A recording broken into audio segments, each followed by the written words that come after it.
Proyekto Helmo.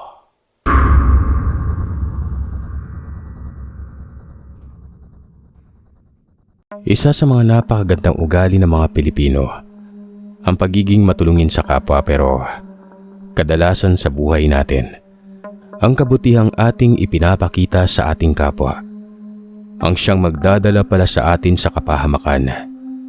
At kadalasan, ito pa ang dahilan kaya kinaiinggitan tayo ng mga taong nasa ating paligid noon.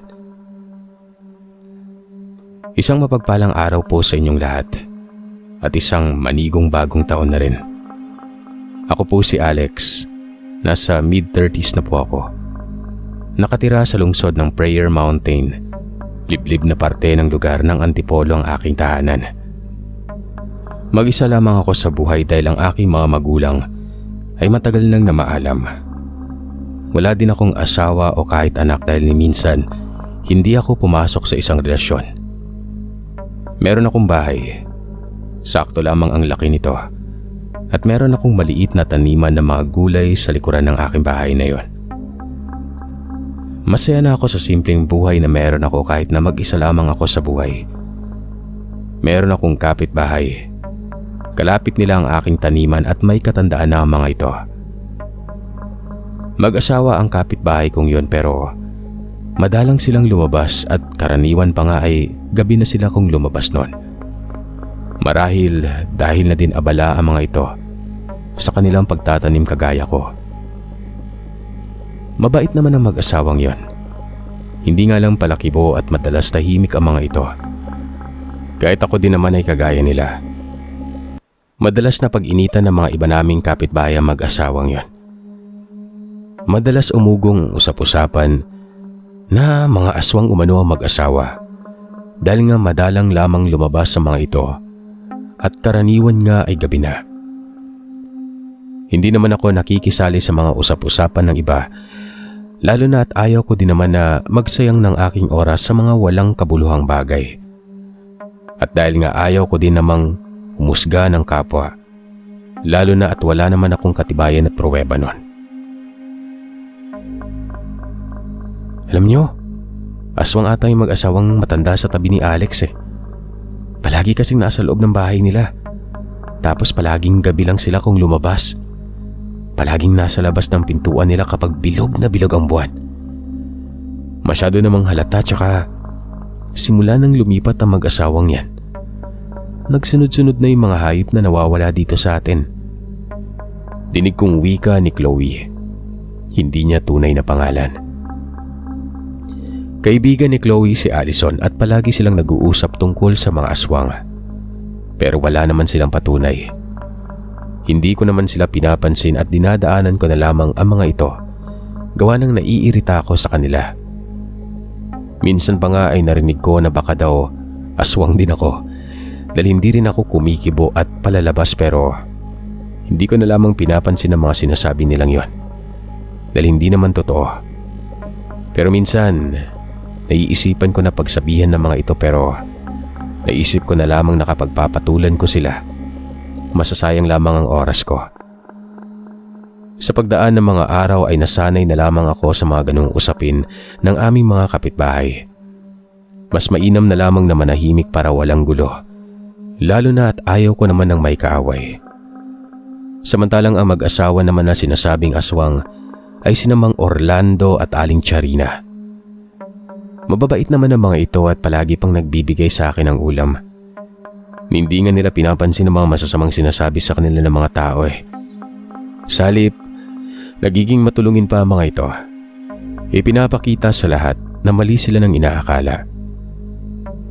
Hindi ko alam, pero bakit ganun na lamang ang takbo ng isip ng mga ilan sa aming mga kabaryo.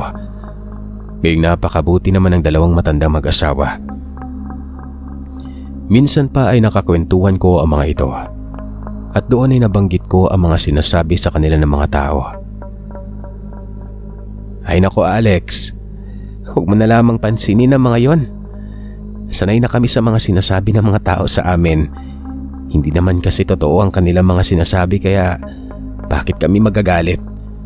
Kung papatulan naman namin sila, mas lalo lamang hahaba ang usapan at masasayang lamang ang aming oras. Kaya mas maigi na lamang na manahimik at wag na lang kumibo. Kesa naman, di ba, may masaktan pa. Matanda na din kami para dyan. Wika ni Aling Charina. Naunawaan ko naman ang pinupunto ng mga ito. Sa totoo lang, naawa ako sa kanilang mag-asawa. Dahil sa kabila ng paninira ng mga tao ay nanatili ang kabutihan sa kanilang puso. Sa bagay, may punto naman po kayo. Ganun din naman po ako eh. Hindi ko na lamang sila pinapansin. Hinahayaan ko na lamang po yung kanilang mga sinasabi dahil hindi naman yung totoo. Pero minsan parang gusto ko silang sagutin pero niisip ko na may Diyos naman. Kahit na minsan ay masakit para sa akin na hinuhusga ng aking pagkatao. Pero wala naman ako mapapala kung magpapaliwanag ako sa kanila. Hindi ko din naman alam kung maniniwala sila, di ba? Tsaka itutuon ko na lamang po sa ibang bagay ang aking atensyon. Tumango naman na mag-asawa nun. Tama. May edad na kami. Kumbaga gurang na. Para sa ganyang mga usapin, Alex. Hindi na kami kagaya mo na may kalakasan pa ang katawan. Matanda na kami at nais namin ang tahimik na buhay. Malayo sa away. Kaya hindi na namin pinapansin ang mga ganyang sinasabi nila. Kahit na masakit para sa amin. At hindi na makatao na mas maigi na lamang na manahimik at matulog sa bahay, di ba? Di ba sinisinta ko? Wika ni Orlando. At doon ay napangiti ako nang tawagin niya ang kanyang asawa na sinisinta. Kaya sarap siguro may kasama sa buhay pero wala pa sa aking isip ang mag-asawa nun. Takot kasi akong umibig at ayaw ko na kasing maiwan pa. Matagal na po ba kayong magkasama sa buhay ni Aling Charina? Nakikita ko po kasi na parang ang solid ng relasyon yun eh. Ngumiti naman ang mag-asawa. Saka sinagot ang aking tanong nun. Oo naman, buhat na mga bata pa kami ay magkasama na kami nitong asawa ko. Kumagay sanggang dikit kaming dalawa. Palagi magkasama sa lahat ng gawain at kalokohan. Magkaibigan kasi ang aming mga magulang. Ikaw ba, Alex? Mag-isa ka na lamang ba sa buhay mo? Nasaan ang mga magulang mo? Wala ka bang asawa at anak? Doon ay bigla na lamang akong nakadama ng lungkot sa puso ko. Wala na po sila eh. Matamlay at malungkot na wika ko at napayuko na lamang nun. Muntik nang tumulo ang luha ko sa aking mga mata. Nagkatinginan naman na mag-asawa at doon ay naramdaman ko na lamang na niyakap ako ng mga ito. Ramdam namin ang lungkot mo, iho. Ganyan din naman kami nung mawala ang mga magulang ko. Nariyan si Charina para sa akin at nung mawala din naman ang mga magulang niya, nandyan din ako para sa kanya. Ramdam namin kung gaano kasakit ang mawalan ng mahal sa buhay. Ibig bang sabihin niya na mag-isa ka na lamang sa inyo? Naluha naman ako dahil sa sinambit niyang iyon. Pakiramdam ko ay tila ba nagkaroon ako ng ikalawang mga magulang na mga oras na yon. At hindi ko mapigilan ang aking mga luha na unti-unting bumuhos mula sa aking mga mata. Ay nako, napaiyak natin si Alex. Pasensya ka na akong natanong pa namin ng bagay na yon. Naiyak ka pa tuloy at naalala ang iyong mga magulang. Miss mo na sila, no? Sa mga oras na yon ay hindi ko mapigilan na hindi maluwa dahil ilang taon na rin buhat nang mamatay ang aking mga magulang at simula nang mawala sila sa aking buhay. Nag-iisa na lamang ako noon. Opo mag-isa lang po ako sa bahay. Sa katunayan po niyan, matagal na panahon na po ako mag-isa. Mas pinili ko pong manirahan dito sa liblib na lugar para mas simple at tahimik. Pero hindi po talaga may iwasan na may mga taong mapanghusga ng kanilang kapwa. Ganyan talaga, iho. Kasama sa buhay natin ang mga bagay na iyan. Nakatira tayo sa magulong mundo kasama ang mapanghusgang mga tao. Wala ganyan na talaga yan. Wala namang perpekto sa mundo. Ang kailangan mo lamang gawin. Hindi na naituloy pa ang sinasabi ni Aling Charina. nang bigla na lamang dumating sila Chloe at Allison. Ay na naman ang mga aswang, nagsama-sama. Wika ni Chloe at masama kaming tiningnan. Sa puntong yon ay hindi na nga ako nakapagpigil pa at sinagot ang mga ito. Alam nyo, wala kayong magawa sa buhay nyo no? Pinapakialaman nyo yung buhay ng ibang tao. Bakit kayo? Napunaan nyo ba yung sarili nyo imbis na makipagdaldalan kayo? Imbis na makipagchismisan kayo at pag-usapan ng buhay ng ibang tao? Bakit hindi nyo na lang ituon sa sarili nyong buhay? Bakit perpekto ba kayo? Wika ko sa dalawa. Natahimik naman ang mga ito noon. Magsasalita pa sana ako pero inawat na lamang ako nila Mang Orlando at ni Aling Charina. Dahil nakita nila na tila ba napikon na ang dalawa sa mga salitang binitawan ko. Hayaan mo na sila, Alex. Mga babae yan, baka ikaw pa yung mapasama kapag pinatulan mo sila. Wika ni Aling Charina at hinila na ako palis doon. Pumasok na lamang kami sa bahay nila Mang Orlando at doon ay binigyan nila ako ng tubig. Uminom ka muna, Alex, nang sa ganun ay kumalma ka. Wika sa akin ni Aling Charina sabay abot sa may tubig nun. Matapos nun, agad ko namang ininom ang tubig. Nakakainis kasi sila Mang Orlando eh. Alam mo naman po yun, di ba? Nakakainis yung mga sinasabi nila. Hindi na maganda. Hindi na kaatim-atim at saka lampas na sa ano eh. Hindi ko na tinuloy pa ang aking sasabihin dahil tila ba naiinis lamang ako sa tuwing maaalala ko ang lahat ng panlalait na binitawan na magkaibigan na yon. Kung ako sa'yo, para tahimik ang buhay ay huwag mo na lamang sila pansinin. Paglipas din naman ng mga araw ay mawawala din naman yung haka-haka nila sa atin. Tsaka bakit naman tayo magagalit kung hindi naman totoo, di ba? Kung ako sa'yo talaga ay huwag mo na lang patulan ng mga ganong bagay. Lalo na't lalaki ka at babae ang mga yon. Kapag nagkataon, ikaw pa ang dihado sa kanila. Wika ni Aling Charina. Napatango na lamang ako sa mga salitang binitawan ni Aling Charina. Napakabuti niyo po talaga. Bakit po kaya ganun yung ibang tao? Hinuhusgan yung kapwa nila base sa kanilang palabas na itsura. Wala tayong magagawa sa bagay na yan, iho. Ang tanging magagawa natin ay hayaan na lamang at huwag pansinin. Natahimik kaming tatlo pagkatapos nun.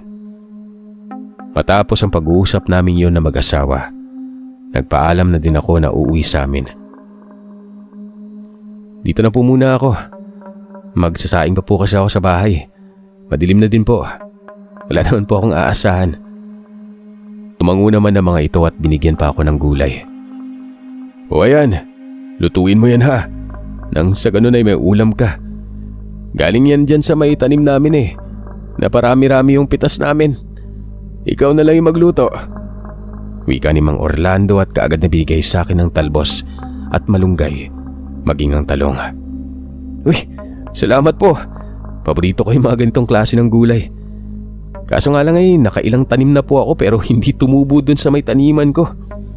Puro kangkong lang yung naitanim ko tsaka talbos.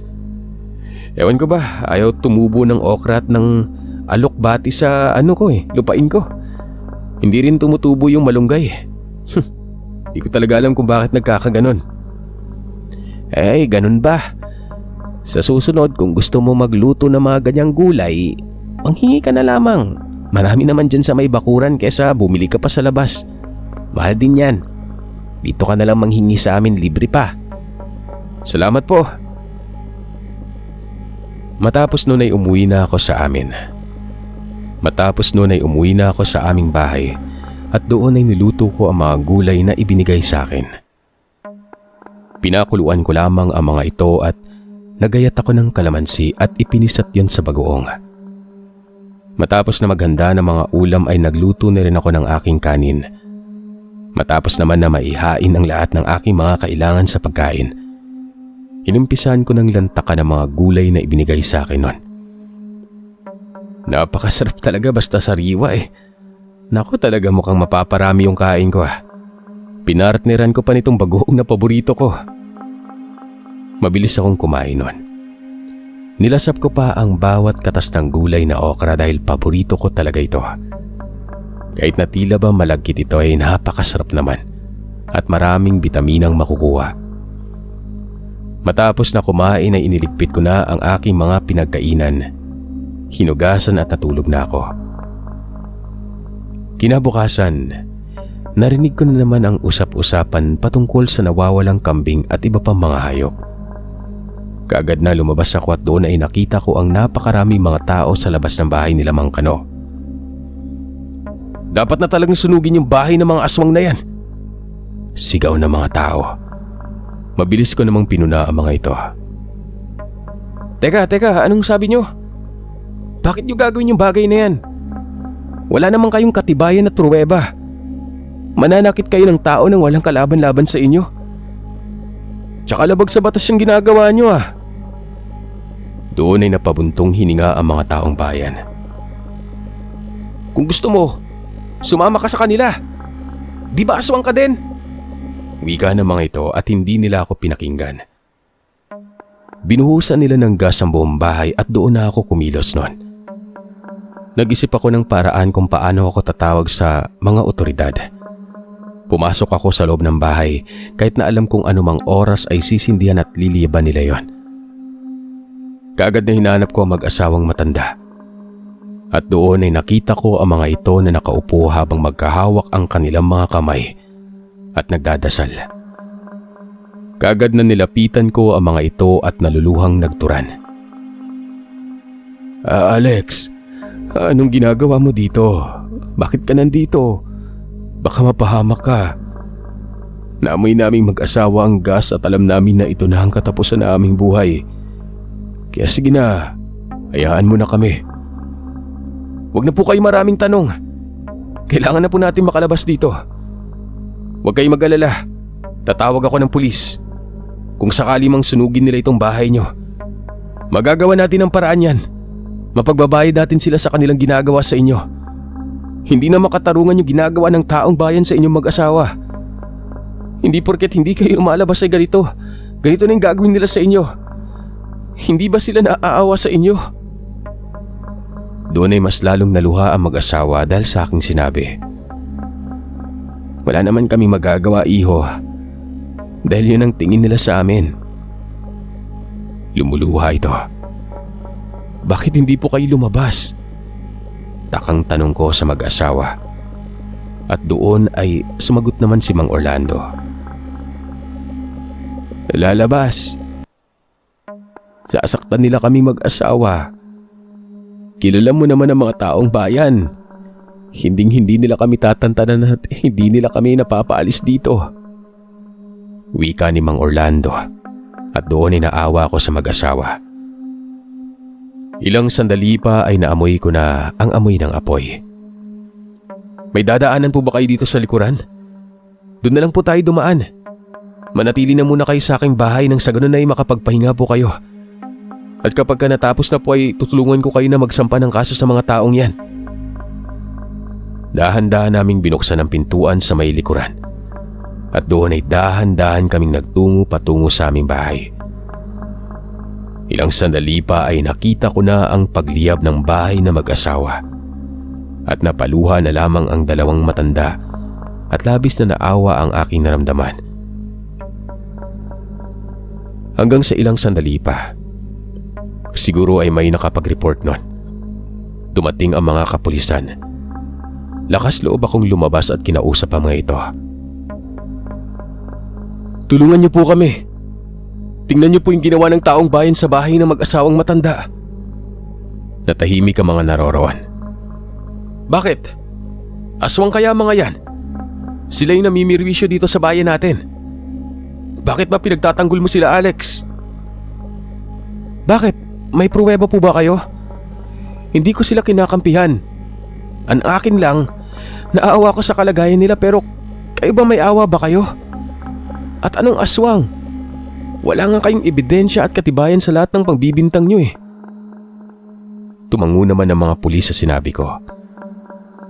Mabilis namang naapula ang apoy. At doon, ni isa sa mga ari-arian na mag-asawa, walang natira. Naluha at napaluhod ang mag-asawa dahil ang pinundar nila sa loob ng mahabang taon napunta lang sa wala. Paano po yan? May pananagutan kayo dito sa nangyari. Bago sana kayo gumawa ng ganitong bagay, pinag-isipan niyo munang maigi. Hindi man lamang kayo naawa kila nanayo.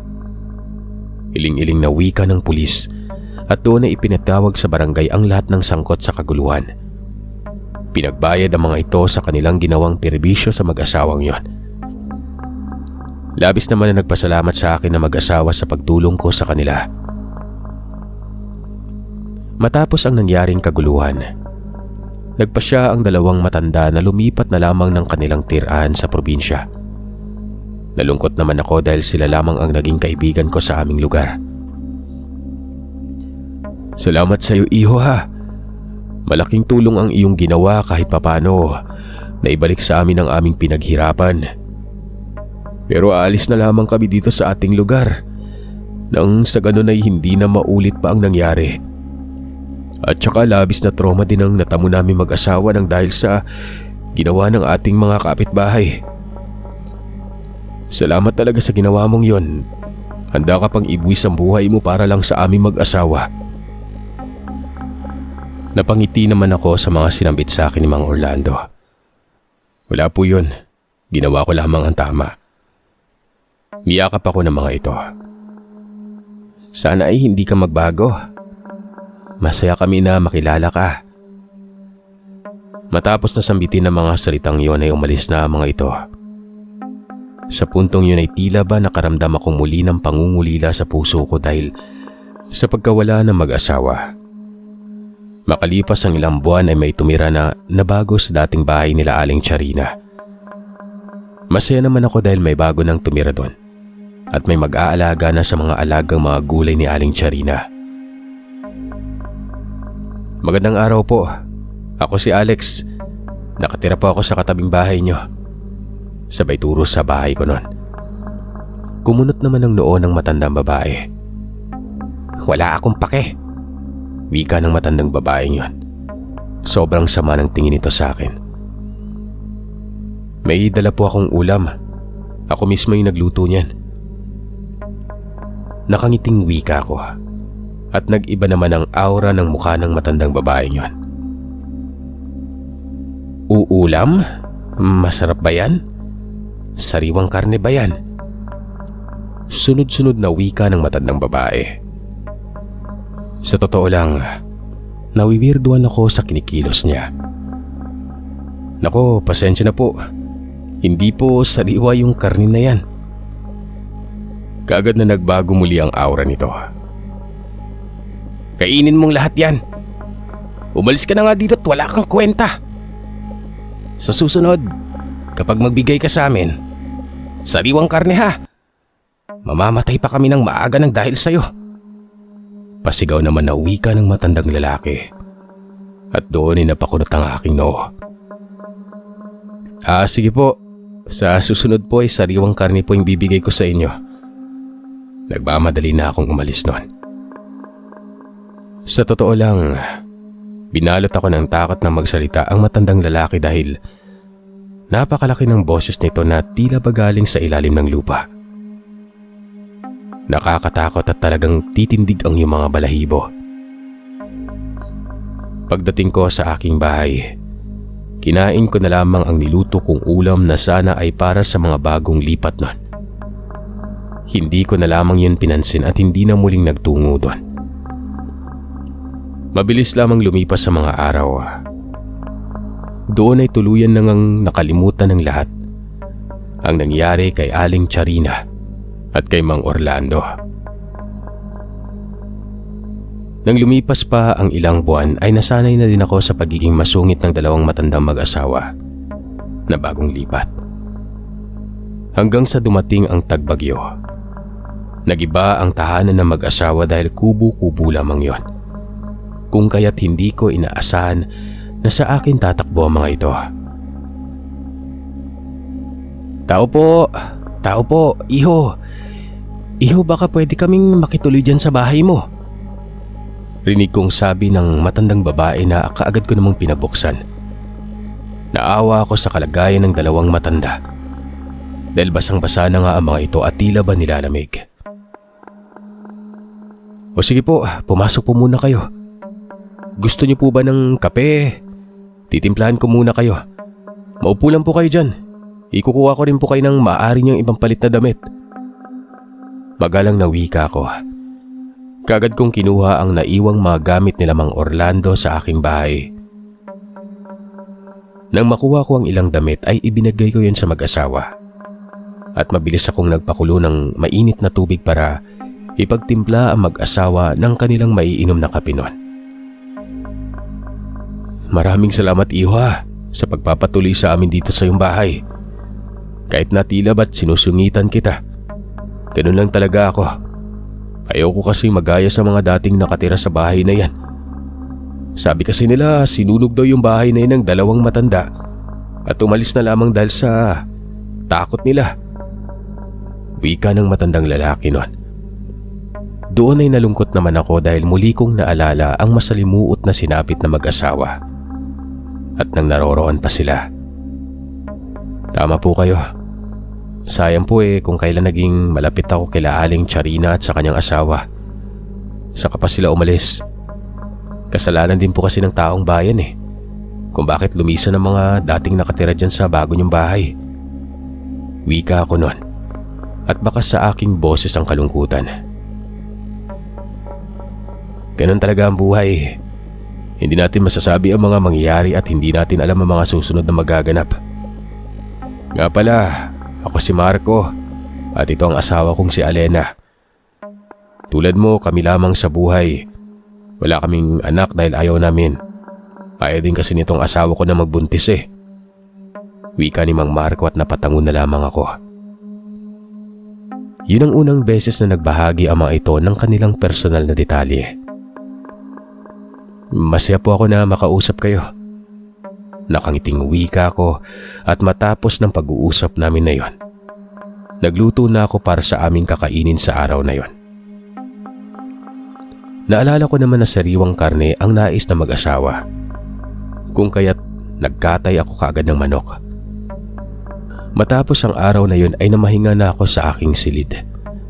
Samantalang iniwan ko naman sila mag-asawa sa sala dahil mas pinili nila na doon matulog nun. Sa kalagitnaan ng aking mahimbing na pagtulog, doon ay narinig ko ang malakas na ingay ng aking mga alagang manok. Tila ba binalot ng kaba ang aking puso kung kaya't agad-agad akong tumayo nun. Doon ay nakita ko na wala na ang dalawang mag-asawa sa kanilang higaan. Bagamat nagtataka ay hindi ko na lamang yung inisip pa pero laking gulat ko nang makita ko na bukas ang pintuan patungo sa likuran ng aking bahay. Kung kaya't dali-dali kong kinuha ang sundang na nakasabit sa aking tarangkahan at kinuha ko ang aking ilaw para tingnan kung ano ang nagaganap sa aking mga alaga. Dahan-dahan akong naglakad. Inilawan ang kulungan ng alaga kong mga hayop. Laking gulat ko nang makita ko ang dalawang malaking pusang itim na kinakain ang mga alaga kong manok. Walang ano-ano ay biglang napatingin sa akin ang dalawang malaking pusa na yon. Mabilis na tumakbo ang mga ito palayo sa aking tahanan. Napakamot na lamang ako ng ulo ko dahil ni isa sa aking mga alaga walang natira. Kinabukasan ay agad na kumalat sa aming baryo ang usap-usapan patungkol na naman sa aswang. Dahil hindi lamang pala ako ang nawalan at namatayan ng mga alagang hayop nun. Marami rin sa aking mga kabaryo ang nawalan at naubusan ng mga alaga nila. Kagad naman na binalot ng kaba ang aking puso kung kaya't nagtungo ako sa bahay ng mag-asawa na yon, nila Mang Marco at Aling Alena. At doon ay laking pagtataka ko dahil tila ba hindi naman nasira ang kanilang bahay. Ano pong nangyari? Naayos na po agad yung bahay nyo? Di ba po sira ito? Takang tanong ko sa mag-asawa. At doon ay nagsalita naman si Mang Marco para sagutin ang aking katanungan.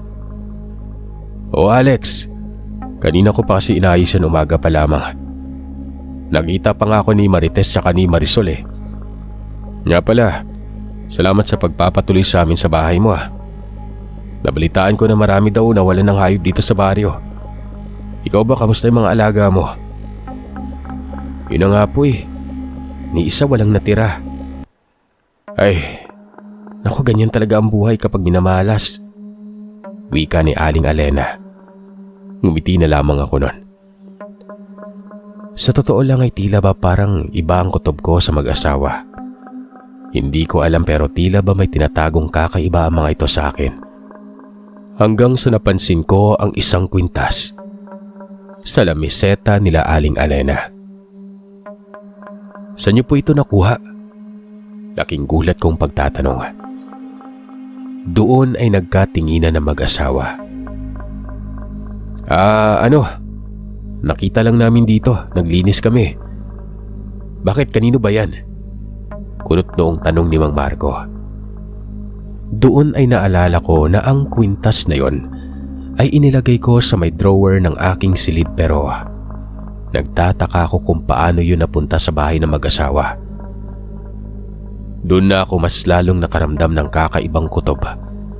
Kung kaya't nagpasya kong mas mapalapit pa sa dalawang matanda para malaman kung may sikreto mga ito. Matapos ang pangyayaring yon, gaya nga ng aking napagpasyahan ay mas pinili kong mas mapalapit sa dalawang matanda para malaman ang kung anumang lihim meron sila nun. Hindi para ibunyag ang katotohanan, pero para makampante ang aking damdamin dahil ayoko makaramdam ng anumang pag-aalinlangan sa isang tao. Lalo na at wala naman akong ebidensya. Kung kaya't mas nanaisin ko na alamin muna ang totoo kesa husgahan ng isang tao. Nang dahil nga sa mga pangyayari, ay nagsimula na namang umingay ang mga bali-balita na may mga aswang na naman na gumagala sa aming baryo. Hindi naman nila mapagbintangan sila Aling Alena at Mang Marco dahil palaging lumalabas sa mga ito at kung minsan pa ay namamasyal sa bukid. Gayunpaman, iba talaga ang kutob ko. Pero ipinagsawalang bahala ko na lamang muna ang aking mga pag-aagam-agam sa puso ko hanggat hindi ko nalalaman ang katotohanan sa kabila ng aking pagdududa. Naging malapit naman sa akin ang dalawang matanda. Madalas pang tumambay ang mga ito sa aking tahanan. Nung una ay hindi pa ako kampante na papasukin sila dahil nga sa nawalang kwintas nun. Nakita ko yun sa kanilang tahanan pero nang magdaan ng mga araw habang napapalapit ako sa dalawang matanda, gumagaan na ang loob ko sa mga ito.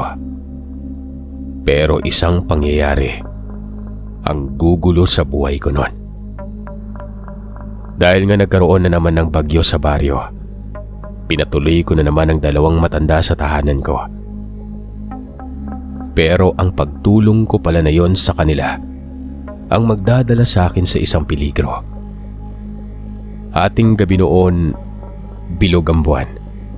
Malakas ang ulan. Dahil nga malamig ang panahon ay nagpasya akong na nasa silid ko na lamang matulog ang dalawang matandang mag-asawa. Naawa ako sa kanila at baka lamigin ang mga ito. Kung kaya't ako na lamang ang natulog sa sala bilang pagrespeto na rin sa kanila noon. Dahil nga malaki ang tiwala ko sa kanila dahil naging malapit nga din naman sila sa aking puso pero nung gabing yon ay ang siyang magiging kalbaryo pala ng buhay ko. Sa kalagitnaan ng hating gabi habang mahimbing akong natutulog, naramdaman ko na tila ba may umaamoy sa akin. Nung unay hindi ko yun pinansin pero ilang saglit pa, nakaramdam ako na para bang may kagat sa leeg ko nun. Doon na ako nagising. Laking gulat ko nang makita ang napakalaking pusa na kulay itim. Tandang-tanda ko na ito rin ang siyang kumain sa aking mga alagang hayop. Doon ay kaagad akong bumangon. Pero bigla na lamang akong sinampahan ng isang malaking baboy ramong itim. Sumisigaw na ako ng tulong sa aking kapitbahay at laking gulat ko nang makita at marinig na nagsalita ang dalawang nilalang na yon.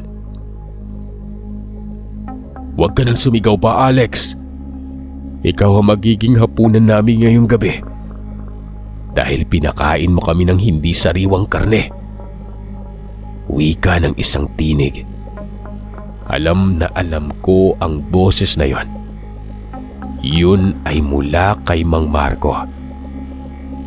Doon na nanlaki ang aking mga mata nang magpalit ng anyo ang mga ito bilang mga tao. Napatunayan ko na tama nga ang aking kutob. Mga aswang nga ang dalawang matandang pinatuloy ko sa aking tahanan. At ngayon ay magiging hapunan pa nila ako sa gabing yon. "Bakit ba ganito yung ginagawa niyo sa akin? Naging mabuti naman ako sa inyo ah." Tumawa lamang si Aling Alena sa sinabi ko. "Na naging mabuti? Pinakain mo kami ng hindi sariwa. Hindi ba't binili na sa'yo ng aking asawa? Hindi ka nakakatuwa. Pinakain mo kami ng hindi sariwang karne. Ngayon, ikaw ang aming kakainin para manumbalik ang aming lakas." Wika ni Aling Alena. At doon ay nakita ko ang pamumula ng kanyang mga mata na anumang oras ay handa na akong kainin nun at patayin. Pero nakahanap ako ng tiyempo at sinipa ko si Mang Marco dahilan para mapahiga ito. Iika-ika ako tumakbo palabas ng aming bahay. Hindi ko alam kung nagkataon lang, pero hulog ng langit sa akin nang makita ko si Mang Orlando at Aling Charina. "Tulungan niyo po ako. Papatayin ako ng dalawang aswang." Wika ko. Nanlaki ang mga mata nila Mang Orlando at ni Aling Charina nun. Nagsisisigaw kaming tatlo. Kapwa tumatakbo habang hingal na hingal. Hinahabol naman kami ng dalawang nilalang. At ilang sandali pa ang lumipas ay nakakita kami ng mga tao sa kalsada. At doon ay tinulungan kami ng mga ito. "Anong nangyari sa inyo?" Takang wika at tanong sa amin ng isang lasing nun. "Inatake kami ng mga aswang. Sila mang..." Hindi ko na naituloy pa ang aking sasabihin dahil bigla na lamang akong nawalan ng malay nun. Pagmulat ko ng aking mga mata, nagising na lamang ako sa ospital at ikinuwento na lamang sa akin ng mag-asawa na tunay ngang aswang sila Mang Marco at Aling Alena. Pero bago pa man masugod ng taong bayan ng mga ito, nakaalis na sila. Mabuti na lamang at naisipan ng dalawa na madaling araw pa lamang ay dumalaw na sa bahay namin noon. Matapos ang pangyayaring yun ay naging aral sa akin ang aking karanasan na huwag basta-basta magpapatuloy ng kahit na sino sa iyong tahanan. Kahit na pinagkakatiwalaan at kapitbahay mo pa mga ito. Dahil walang mapagkakatiwalaan na sino man, kundi ang sarili mo lamang. Masaya ako dahil nakaligtas ako mula sa peligro at laking pasasalamat ko kay Mang Orlando at Aling Charina.